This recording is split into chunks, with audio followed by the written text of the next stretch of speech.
नमस्कार, मैं हूं मंगलेश्वर और आज हम नगर निगम का एक और खुलासा करने जा रहे हैं। हम बात करेंगे स्थापना विभाग की। स्थापना विभाग में एक इंद्र कुमार वर्मा है, उनका बता रहे हैं कि उनकी नियुक्ति मतलब गलत तरीके से हुई थी। तो ये सब चीज़ें बताएंगे। हमारे पास आरटीआई एक्टिविस्ट हैं AK सिंह, अभिषेक कुमार। हम इन्हीं से बात करेंगे और ये इस मुद्दे को यही लेके सामने आए हैं और इस पर काफ़ी काफ़ी परीक्षण भी कर रहे हैं इस मामले का। तो आज हम इनसे ही बात करते हैं कि मतलब क्या है मामला। तो अभिषेक जी, बहुत बहुत स्वागत है आपका खुलासा में। तो ये सर, क्या मामला क्या है ये धन्यवाद आपका। इंद्र कुमार वर्मा जी का? सर, इंद्र कुमार वर्मा जी की अनुकंपा नियुक्ति हुई थी नगर निगम में। और इनकी अनुकंपा नियुक्ति जो हुई थी, जो इनके दस्तावेज के हिसाब से है, इनके दस्तावेज के हिसाब से इनका जन्म जो है वो 26/5/1968 को है। और उसके बाद ये नगर निगम में इनकी पहली नियुक्ति जो हो रही है 24/7/1985 को हो जा रही है। तो नियुक्ति और जन्म के बीच में जब आप गैप देखेंगे तो 17 साल 1 महीना 26 दिन होता है। ओके। जो कि कहीं से भी पॉसिबल नहीं है कि 17 साल। मध्य प्रदेश शासन की जो मिनिमम आयु की जो निर्धारित है वो 18 साल है, उससे कम में हो ही नहीं सकता है। तो एक तो इनकी पहले नियुक्ति आप देखो 17 साल में हो गई। अच्छा, इसके जस्ट 2 साल बाद इनकी प्रमोशन भी हो जाता है। इनकी नियुक्ति चपरासी पे होती है, इनके कंपनी नियुक्ति उसके पिताजी के एक्सपायर होने के बाद इनकी होती है। तो उस समय तक ये 8वीं पास होते हैं, फिर नगर निगम में रह के ही 12वीं करते हैं। और इनके नगर निगम में आने के 2 साल बाद ही इनका प्रमोशन हो जाता है। प्रमोशन 9/1/1987 को हुआ है। तो चपरासी से किसी भी पद पे जाने के शासन का जो गाइडलाइन है लगभग 8 साल होता है। पहला जो चपरासी से आता है तो 8 साल आता है। तो इनने 12वीं की। अच्छा, इस दौरान इनने मास्टर डिग्री भी बीकॉम भी किया। मतलब नगर निगम में आप नियुक्ति रहते हुए नियुक्ति की इसका कोई दस्तावेज नगर निगम में पास नहीं कि इनने किससे परमिशन ली, क्या की। और इतना इंटेलिजेंट थे कि वो बीकॉम भी कर लिए। अच्छा, ये कहानी हुई इनकी। उसके बाद ये स्थापना में घुसे और स्थापना में आने के बाद इनने इतने सारे भ्रष्टाचार किए जिसका कोई हिसाब नहीं है।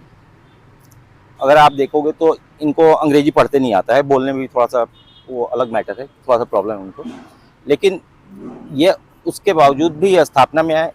स्थापना में जो बाबू होते हैं वो 3rd ग्रेड से नीचे तो हो ही नहीं सकते। 4th ग्रेड का कर्मचारी कोई स्थापना में नहीं रहता है। तो चूंकि ये खुद ही 3rd ग्रेड 2nd ग्रेड में है, तो इनने अभी एक नया कोई लड़का है जैन करके, वो भी अनुकंपा नियुक्ति है। वो 4th ग्रेड में अभी प्रोविजन पीरियड में है, उसके 2 साल अभी नहीं हुए हैं। उससे ये पूरी फाइलें ड्राफ्ट करवाते हैं। और अभी लेटेस्ट ये 3 मामले जो हैं, 3 मामले तो बहुत सारे हैं, लेकिन 3 मामले में इनने बहुत जम के भ्रष्टाचार किया। इनने हाईकोर्ट का मामला हवाला दिया। हाईकोर्ट में इनने शपथ पत्र दे करके हाईकोर्ट में रिप्लाई भी फाइल कर दी। लेकिन रिप्लाई फाइल करने के लिए राजपत्र अधिकारी से नीचे कोई नहीं हो सकता है। लेकिन नगर निगम में यह स्थापना की तरफ से खुद अपने आप को राजपत्र अधिकारी बना के जवाब हाईकोर्ट में प्रस्तुत करते हैं। इनने 3 लोगों की भी नियुक्ति जो है नियमित कराया। उसमें इनने हवाला दिया कि हाईकोर्ट का और लेबर कोर्ट का ऑर्डर। अगर पहला मैटर करें तो अपन एक अवधेश कुमार वाजपेयी हैं, तो इनने उसका रिप्लाई जो लेबर कोर्ट में फाइल किया गया है, तो उसमें भी एक बाबू गया है। उसमें एक बाबू नगर निगम की तरफ से रिप्लाई फाइल किया है, जो कि कर ही नहीं सकता है। कोर्ट में कोई भी राजपत्र अधिकारी से नीचे रिप्लाई नहीं फाइल करता है। चलो ठीक है, कर लिया। अब उनने जो लेबर कोर्ट में दिया, तो लेबर कोर्ट में जजमेंट जो दिया उसमें ये बोला कि इनको वेतन अंतर का लाभ पाने का हक नहीं है। मतलब जो ये जब से नियुक्त हैं उसके बीच में जिस पद पे जब हैं तब तक रहेंगे, लेकिन वेतन में अंतर का पाने का लाभ नहीं है। उसके बाद भी उनका 25-26 लाख रुपए का एरियर बना करके दिया। इंद्र कुमार वर्मा ने रिकमेंड किया। इनके वही नया जो बाबू है अभी प्रोविजन पीरियड में, उसने ड्राफ्ट किया, उसने बनाया। इनने फिर कोहली साहब के यहाँ प्रस्तुत किया और कोहली साहब ने उसको रिलीज भी कर दिया। सबसे मजेदार चीज ये है कि जिस डेट का ऑर्डर है उस समय तत्कालीन नगर निगम कमिश्नर छुट्टी पे थे, और जो अभी अपर आयुक्त हैं IAS शेर सिंह मीणा साहब, उनको चार्ज दिया गया था। और उस डेट के चार्ज में महेश कोहली जी ने सिग्नेचर किए, जो कि सरासर इनलीगल है। तो इसकी शिकायत वगैरह आपने कहीं? इसकी शिकायत मैंने नगर निगम कमिश्नर से भी की है और संभागीय आयुक्त से भी की है और शासन में भी किया हूँ। ये अभी शासन से कोई रिप्लाई तो नहीं आया है, लेकिन फिर भी मैं शासन में किया हूँ। अभी कोई लोकायुक्त तो EOW में लेके जा रहा हूँ। तीनों प्रकरण सेम है। अवधेश कुमार वाजपेयी वाला प्रकरण इसलिए और महत्व है कि जो लेबर कोर्ट में जो चर्चा हुई है, मतलब जज ने जो अपना विवरण दिया है, तो उसमें ये साफ लिखा है कि ये अकाउंट सेक्शन में कभी थे ही नहीं। अगर ये अकाउंट सेक्शन में थे तो इनको मान ही नहीं सकते हम तो। पहले ये किसकी बात कर रहे हैं अपन? अवधेश वाजपेयी की। अवधेश वाजपेयी। क्योंकि अवधेश जो अपना अकाउंट विभाग होता है, तो लेखा विभाग आपके औद्योगिक विभाग के तहत नहीं आता है। तो उनने ये अज्यूम किया है कि इनको PWD में मान लेते हैं। अब PWD में मानते हुए इनको नियमितीकरण का लाभ दिया जाए। ठीक है, 2002 में ऑर्डर हुआ, 2000 से अभी तक किसी को नियमितीकरण नहीं किया गया। ये हाई कोर्ट गए, फिर वहाँ गए, क्योंकि शासन ने 2017 में सभी जितने भी दैनिक वेतन कर्मचारी थे उनको सबको विनियमितीकरण कर दिया था, तो इनका भी विनियमितीकरण हो गया था। जब लेबर कोड के ऑर्डर में भी यही लिखा था कि इनको नियमित या विनियमित कर रहे हैं, विनियमित हो गया था तो फिर तो कोर्ट में जाना ही नहीं था। इसके पहले जो आयुक्त थे सिंह साहब थे, उनने हाईकोर्ट में शपथ पत्र में बोला है कि ये सब गलत तरीके से पिटीशन लगाए हैं, शासन के आदेश पे सबका विनियमितीकरण कर दिया गया है।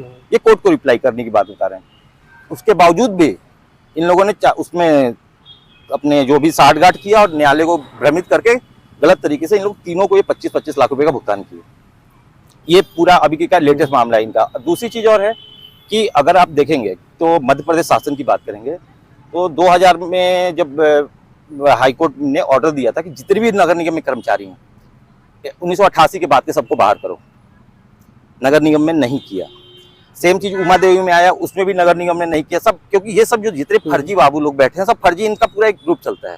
ये शासन को कुछ भी कहीं का कुछ भी डाटा बता देते हैं और अपन शासन के पास इतना समय नहीं कि हर चीज को जस्टिफाई करे। और चूंकि अधिकारियों को यहाँ पे पैसा मिलता है, आंख बंद करके जितना पैसा चाहिए उनको मिल जाता है, तो वो लोग कहानी आप खुद इससे अंदाजा लगा सकते हैं। अगर कोई भी बड़ा अधिकारी आता है, अगर वो एक कर्मचारी उनको ज्यादा भी ना दे, अगर 5-5 हजार रुपए भी सारे कर्मचारी मिलके दे दे तो उस अधिकारी के पास करोड़ों रुपए हो जाते हैं। और इसकी कारण है, जो मुख्य कारण है, इसीलिए नगर निगम में जो भी लगभग 800-900 जो फर्जी कर्मचारी हैं इनको बाहर नहीं निकाला गया है। जबकि मध्य प्रदेश शासन ने कम से कम दर्जनों बार बोला है कि सबको बाहर निकालो। शासन ने यहाँ तक बोला कि जो अधिकारी नियुक्त किया गया उस पर कार्रवाई करो। अब मजेदार चीज है कि नगर निगम में आयुक्त का पावर केवल नगर निगम आयुक्त को है और किसी को नहीं है। और नगर निगम आयुक्त ने आज तक किसी को नियुक्त नहीं किया। अच्छा, नियुक्ति संबंध किसी के पास कोई दस्तावेज नहीं है। अधिकतम 1-2 के पास मिलेंगे तो कार्यपालन यंत्री के मिलेंगे। कार्यपालन यंत्री के पास तो नियुक्ति का अधिकार ही नहीं है, कैसे नियुक्त कर देगा। नगर निगम में जितनी भी नियुक्तियां हैं क्लास सेकंड नियुक्ति का बहाल मतलब हटाने का और बहाल करने का पूरा नगर निगम कमिश्नर, नगर निगम कमिश्नर। अभी हाल ही में कुछ दिन पहले भी एक मामला हुआ था कि जो आपके ये आदित्य शुक्ला थे उनको उद्यान विभाग में पदस्थ कर दिया गया था। किसने किया था? आरपी मिश्रा, जो कि अपर आयुक्त थे। जो कि उनको पावर नहीं, कमिश्नर का चार्ज आपके मीरा साहब के पास था। हाँ, नहीं तो कर सकते, नहीं ये मतलब ये अधिकारी जब करते हैं उनको डर नहीं लगता होगा कि मतलब हम जो कर रहे हैं गलत कर रहे हैं सही कर रहे हैं? यहाँ पे अधिकारियों को पता है कि कहीं नहीं जाओगे आप, ज्यादा हाईकोर्ट जाओगे, हाईकोर्ट जबलपुर में है, हम हाईकोर्ट को देख लेंगे। मेरे भी व्यक्तिगत तौर पे अगर आप बोले तो 10 प्रकरण हाईकोर्ट में लगे हुए हैं और हाईकोर्ट कभी सुनवाई नहीं कर पाती। लेकिन बाद में मामला जब सामने आया तो कलेक्टर ने फिर उनको नहीं, तो कलेक्टर ने हस्तक्षेप किया तब हुआ ना, नगर निगम ने कुछ नहीं किया। नगर निगम ने कुछ नहीं किया क्योंकि नगर निगम को पता नहीं क्यों कमिश्नर साहब का ट्रांसफर हो गया था। और ये जब भी ट्रांसफर होते हैं, जब उनका कुछ वो होता है तो इन लोग उस समय पूरा गेम खेल जाते हैं। और जैसे मैंने आरटीआई में जानकारी भी मांगोगे आप तो स्थापना से जानकारी नहीं मिलेगी, अकाउंट सेक्शन से जानकारी नहीं मिलेगी। मैंने अभी अकाउंट सेक्शन से मांगा था कि जितने भी आपके यहाँ कर्मचारी हैं उनको जो एडवांस देते हैं आप, तो वो सारे एडवांस रजिस्टर की प्रति दे दीजिए हमको जो आप दिए हैं। उनने पहले 190 रुपये मांगा मेरे से, मैंने जमा किया सेम डे। उसके बाद फिर बोल रहे कि जानकारी हम नहीं दे सकते कि व्यक्तिगत है। फिर वो अपील में गए, मीणा साहब ने उस अपील पे भी चार्ज किया कि भाई नहीं, जानकारी इनको दी जाए। अब तो भी अपील का मतलब व्यक्तिगत रहा नहीं। अब तो नहीं व्यक्तिगत सूचना है, रजिस्टर है। भी ये बोल दिया ना कि भाई किसी की भी जानकारी है वो व्यक्तिगत नहीं होती। रजिस्टर भी आप दे सकते हैं, अटेंडेंस रजिस्टर भी ले सकते हैं। अटेंडेंस रजिस्टर व्यक्तिगत जानकारी नहीं है ना भाई। मैं वहाँ से एडवांस रजिस्टर मांगा था क्योंकि एडवांस रजिस्टर में करोड़ों रुपए का गमन है।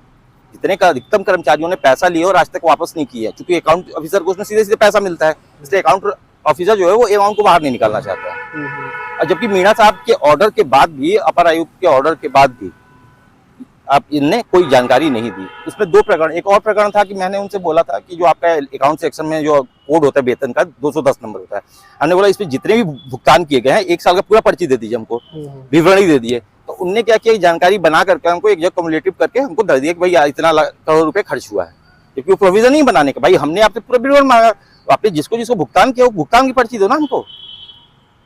लेकिन इनने वो चीज नहीं दिया। अब जैसे या अवधेश वाजपेयी वाले में कोदी साहब ने सिग्नेचर किया है आयुक्त की जगह पे, जबकि कौन था उस समय आयुक्त? शेर सिंह मीणा साहब को अपॉइंट किया गया था आयुक्त उस समय, तो उनने वो जानकारी भी नहीं दी। अपर आयुक्त के मतलब अपीली अधिकारी के ऑर्डर होने के बाद भी ना तो स्थापना का इंद्र कुमार वर्मा जी पे उस पर कोई प्रभाव होता है, ना ही अपर आयुक्त पे होता है। और तो और सबसे मजेदार चीज कि लोक सूचना अधिकारी कभी आज तक उपस्थित ही नहीं होता है, जबकि सहायक लोक सूचना अधिकारी जो श्रीवास्तव जी हैं उनके पास पावर ही नहीं है कि वो आवेदक को पत्र लिख सके। लेकिन आप देखोगे तो पत्र तो वही लिखते हैं ना, अवधेश नहीं, सूचना, अभी सहायक सूचना देखिए, इस प्रकरण में जब माननीय हीरालाल त्रिवेदी जी वहाँ पे थे, भोपाल में थे, पहले तो नगर निगम के कर्मचारी नाम भी नहीं लिखते थे, आपने देखा नाम लिखने। जब राहुल सिंह साहब थे और ये अपना अंजू मैडम थी, तो आप देखना सारे लेटर वही ड्राफ्ट करती थी, भेजती थी, ड्राफ्ट भी करे सब वो करें, लेकिन सिग्नेचर और निर्णय लेने का अधिकार उनके पास है। लेकिन अभी क्या है कि निर्णय लेने का अधिकार बिल सहायक लोग जो कि हो ही नहीं सकता, पावर ही नहीं भाई अधिकार है, ये अधिकारी को बोला जा रहा है, ना ही कर्मचारी को बोला जा रहा है।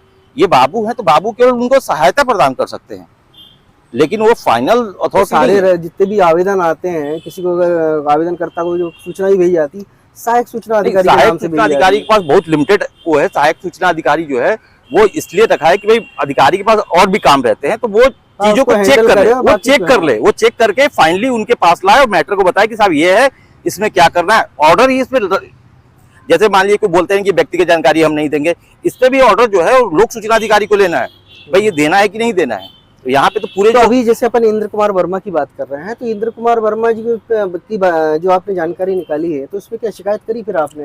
हाँ मैंने की ना, अभी शिकायत की है, नगर निगम कमिश्नर संभागीय दोनों लोग को की है। क्या क्या रिप्लाई आया वहाँ से? अभी कोई रिप्लाई तो नहीं आया था, मंगलवार को बोला था कि जैसे महेश को मैंने, कमिश्नर साहब जिस दिन आए थे उसी दिन मैंने उनको दिया था शिकायत, तो उन्होंने बोला कि मैं इसको जांच करवाता हूँ, मंगलवार आज का समय दिया था कि आज जांच करवा के बता दूंगा।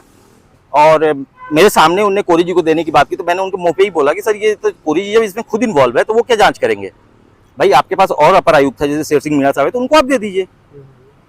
भाई आप उसी को कैसे, जब शासन ने भी आरटीआई में भी ऑर्डर है कि जिस अधिकारी के खिलाफ कंप्लेन है वो उसका जांच कैसे करेगा, और ये चीज आरटीआई में शासन ने जो अपनी निर्देशिका निकाली है उसमें पूरा स्पष्ट लिखा है। लेकिन नगर निगम में पूरा का पूरा इतना बड़ा भ्रष्टाचार का गोलमाल है ना, कि क्योंकि सभी फर्जी हैं, अधिकतम अधिकारी फर्जी हैं, तो इन लोग अपने आप को बोलबला बना के रखते हैं। आप इस पे कुछ भी कर लो, कोई अंतर नहीं। तो अभी ये सब करने के बाद आपका क्या अगला कदम क्या है? मैं अभी तो चूंकि न्यायालय जाने के पहले भी आपको कम से कम सारे डिपार्टमेंट के चक्कर तो लगानी पड़ेंगे, तो अभी शिकायत दिया है और अभी उसके बाद फिर मैं ईओडब्ल्यू उन पर शिकायत दूंगा। अगर वो महीना दिन में अगर कार्रवाई नहीं करते तो फिर इसको भी लेके न्यायालय में। लगातार ये भी बातें सामने आ रही है कि आपने पूरी तरह से मतलब नगर निगम के अधिकारी कर्मचारी को टारगेट करके रखा है, तो क्या ऐसा कोई देश भावना ऐसी है क्या किसी अधिकारी कर्मचारी के साथ आपकी? नहीं, मैं अगर आप बोलूंगे तो नगर निगम में मैं पार्टिकुलर किसी को, अधिकतम कर्मचारी जो कभी मिले हैं, तो जिनको हाई लेवल से जानता है जानता है, लेकिन मैं किसी कर्मचारी को भी नहीं जानता। जो कर्मचारी हैं, मैं तो केवल डेटा पे बात कर रहा हूँ कि भाई मैं उस कर्मचारी को कभी देखा भी नहीं हूँ। जैसे मैंने आपको अवधेश कुमार वाजपेयी का नाम बताया, सीताराम पटेल, शिवनारायण पटेल, मैंने कभी इनको देखा तक नहीं है, कभी देखा तक नहीं ये कौन है पार्टिकुलर, मैं उनको जानता भी नहीं व्यक्तिगत तौर पे, क्योंकि इनका जो डेटा है, डेटा बताता है कि आप क्या कर रहे हो। भाई मैं अगर बोल रहा हूँ तो आप उठा करके नगर निगम की जो वरिष्ठता सूची की लिस्ट है, आप उसको उठा के देख लीजिए, उसमें सभी की लिस्ट मिलेंगे आपको। भाई उसमें अगर आपको दिख रहा है कि कोई बंदा 15 साल में नौकरी में आ गया, तो कैसे आ गया भाई, उसकी जानकारी तो लेना चाहिए ना। जब शासन ने बोल दिया है कि उनकी आपको 88 के बाद अपॉइंट नहीं करना है, तो आप 88 के बाद अपॉइंट भी कर रहे हो। उसमें शासन ने ये भी बोला कि अपॉइंट करता अधिकारी पे कार्रवाई किया जाए, तो उस पर भी कार्रवाई नहीं हुई। और तो और शासन ने बोला 1988 के पहले के जितने कर्मचारी उनको नियमित करो, तो इनने उनको भी नियमित नहीं किया। अच्छा, ये जो दिनों जो नाम बताए ये सब कब क्या है, ये 94, 95, 96 के जो बताता है कागज इनका, लेकिन उसके पहले 88 वाले आज तक अभी रेगुलर नहीं हो पाए, उनको भी विनियमितीकरण किया जाए। इस विनियमितीकरण में पूरी एक्चुअली क्या है, पूरी इनकी पैनल काम करती है, फर्जीवाड़े का एक पूरा पैनल है, उसके तहत ये पूरे कोर्ट में रिप्लाई से लेकर हर चीज। अब आप अंदाजा लगा लो कि जब कोर्ट में कोई बाबू शपथ पत्र फाइल कर रहा है, तो कोर्ट की क्या वो है, वो हाईकोर्ट उस चीज को देख भी नहीं रहा है। तो जैसे कि अभिषेक बता रहे हैं कि नगर निगम में मतलब ऐसे एक ही कर्मचारी नहीं, कई कर्मचारी अधिकारी हैं जो तो रिटायरमेंट भी हो चुके हैं, और कई ऐसे हैं कि भी नौकरी कर भी रहे हैं, तो फर्जी तरीके से बता रहे हैं, जैसा कि इन्होंने जानकारी निकाली कि गलत तरीके से मतलब दस्तावेजों का हेर फेर करके ये नौकरी कर रहे हैं। तो कहीं ना कहीं ये एक प्रकार से देखा जाए सिविल आचरण के तहत भी नहीं आता, गलत भी है। तो ये कहीं ना कहीं इन कर्मचारियों पर कार्रवाई भी होनी चाहिए, और हमारा उद्देश्य भी है कि अगर गलत है तो उस पर मतलब अंकुश भी होना चाहिए, लेकिन ये ऐसा देखने में नहीं आता। अभिषेक ही लगातार प्रयास कर रहे हैं कि भाई नगर निगम में जो गलत चल रहा है उस पर कहीं ना कहीं लगाम लगे।